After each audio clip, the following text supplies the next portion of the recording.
Paragraph 4, leases for the 1 to 4 family contract. Now, this paragraph causes some headaches sometimes if you don't understand what it is, right? What it's stating here is the seller is not aware of any leases affecting the property unless it is indicated here. Okay. Now, what we run into is residential leases. If this is an investment property and the property is being rented out, then this property is subject to a residential lease. Then you need to do the addendum regarding residential leases, and that's going to include the need to turn over the lease, deposits, prorated rents. All of those would have to be addressed when the property is purchased.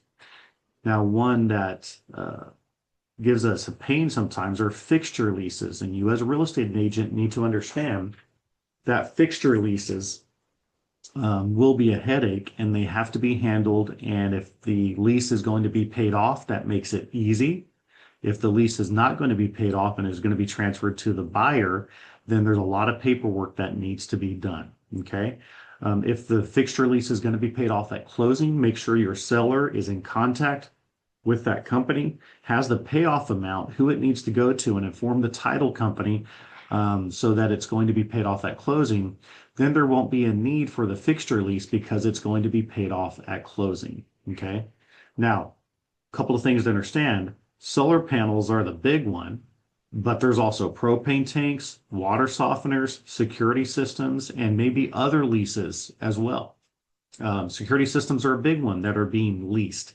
Typically, those are on 3-year leases. So if somebody just renewed their lease, it's good for another 3 years. The seller might be able to transfer that lease to their new property. Water softeners are another one that are leased, right? And if there's a lease agreement in place, we have to address that.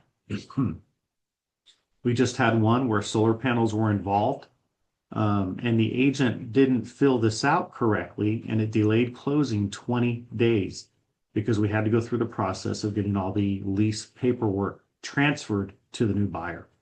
So make sure that you're doing this. If there's natural resource leases, you need to go talk to your broker and make sure you're filling that out correctly. Okay. So again, pay attention here. Ask the seller questions. If you see solar panels on the roof, there's probably a lease or there's a loan that's going to need to be assumed. Either one of those have to be addressed up front. Okay. Hope that helps. Leases can be a pain, but that's just a natural part of what we do. Make sure that you're taking care of those things up front. Okay.